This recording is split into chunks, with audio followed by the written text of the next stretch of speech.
জীবনে প্রথমবার বিদেশি বাঘের পায়েস মাখা করে খেতে গিয়ে এটা কি হয়ে গেল আমার সাথে। আরে খোল, ওটা বিদেশি বাঘের পায়েস মাখা নয়, ওটা গোবর মাখা।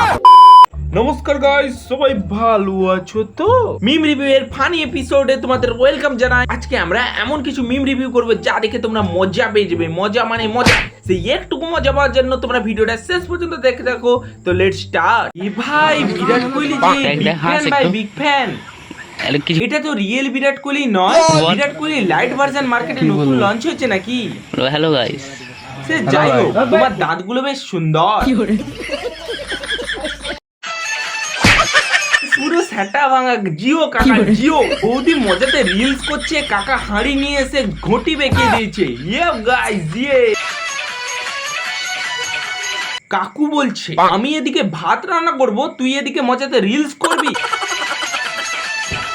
কাকিমা এখন ঘটি পাকানো, তোর এবারে ঘটি বেঁকে দেবো আমি। যাই হোক, আজ ভাত খাওয়া হবে। জীবনে প্রথমবার বিদেশি বাঘের পায়েস মাখা করে খেতে গিয়ে এটা কি হয়ে গেল আমার সাথে। আরে খোল, ওটা বিদেশি বাঘের পায়েস মাখা নয়, ওটা গোবর মাখা। আগের মাখা ভিডিওতে তোমরা অনেকেই কমেন্ট করেছিলে যে গোবর মাখা করো। এরা কারা ভাই, শেষে ভাইরাল হওয়ার জন্য গোবর মাখা খাবে? মানা যায় এগুলা? খবর কি সেটাই আমি বুঝতে পারছিলাম না, তারপর অনেকক্ষণ ধরে গুগল সার্চ করার পর বুঝতে। আরে গাইস, আমার ল্যাংচা ভাই জানে না গোবরটা কি জিনিস। ভাই তুমি আমাদের এখানে আসো, তোমাকে পেট ভর্তি করে গোবর মাখা খাওয়াবো। আসলে তোমরা আমাকে পায়েস মাখানোর কথা বলে, যেহেতু তোমরা মূর্খ তাই তোমরা ওটাকে গোবর বলো, কিন্তু ওটার আসল নাম হলো পায়েস। আমরা তো মূর্খ, তাই এখনো তোমার ভিডিওটা দেখছি। তোমরা দেখতেই পারছো রাস্তার পাশে দুটো বড় বড় বিদেশি বাঘ বাঁধা ছিল। গাইস এগুলো বিদেশি বাঘ, বোঝো ঠেলা। পায়েসটায় বাঘ দুটো কত সুন্দর পায়েস দিয়েছিল। পায়েসটা তারপর আমি নিয়ে নিলাম, কারণ এটাকেই এখন আমার মাখতে হবে। ল্যাংচাদা, আমার এখন ধৈর্যের বাঁধ ভেঙে যাচ্ছে, সাবধান। এই পায়েসটা দেখেই তো আমার খেতে ইচ্ছা করছিল, যেহেতু আমার শুকনো পায়েসই ভালো। আরে খেতে যখন ইচ্ছা করছে খেয়ে নাও না, এত আমাদের মাথা খাচ্ছ কেন? যেহেতু আমার ছোটবেলা থেকেই অ্যালার্জি, তাই হাতে আমি এই প্যাকেটটা পরে নিয়েছি মাখানোর। গাইস লোকের পায়েসে অ্যালার্জি হলে লোক পায়েস খাবে না, পায়েসে হাত দেবে না, এটা কি ধরনের ভাই? দেন ভালো করে আমি পায়েসটা মাখিয়ে নিলাম, আর পায়েসটা এখন খাওয়ার জন্য পুরোপুরি ভাবে রেডি। আরে রেডি যখন, খা না তাড়াতাড়ি করে, খা তাড়াতাড়ি। তো আমার পায়েসে অ্যালার্জি, তাই আমি পায়েসটা খেতে পারবো না, তাই তোমাদেরকেই আমি খাইয়ে দিলাম। চাপ বাবা, এ তো পুরো কেল্লা ফতে, পুরো পাল্টি খেয়ে গেল।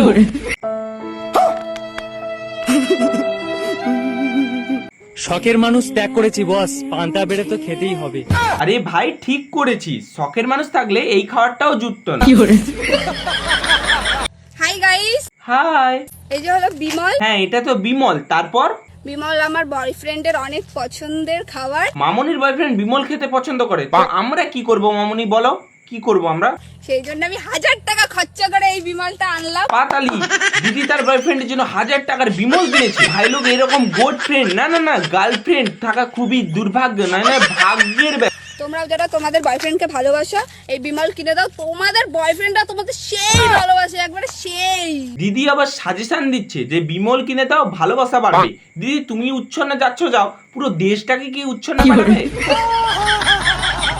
যারা এখনও আমার কাছ থেকে ভালোবাসা পান নাই, তারা এই ভিডিওর নিচে কমেন্ট করে যান, আমি আপনাদের ভালোবাসা দিয়ে আসবো। আমার সিঙ্গেল সব ভাই সকল, তোমাদের ভালোবাসার জন্য আমি এক লোক পেয়ে গেছি। শুধু কিছু না, ভালোবাসা পেতে গেলে তোমাদের এই ভিডিও নিচে কমেন্ট করে জানাতে হবে। কাকু নিজে গিয়ে তোমাদের বাড়িতে ভালোবাসা দিয়ে আসবে।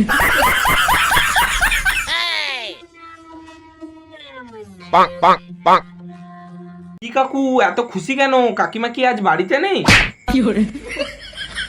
কাকু তুমি তো নোরা পাতেকে হার বানিয়ে দিলে।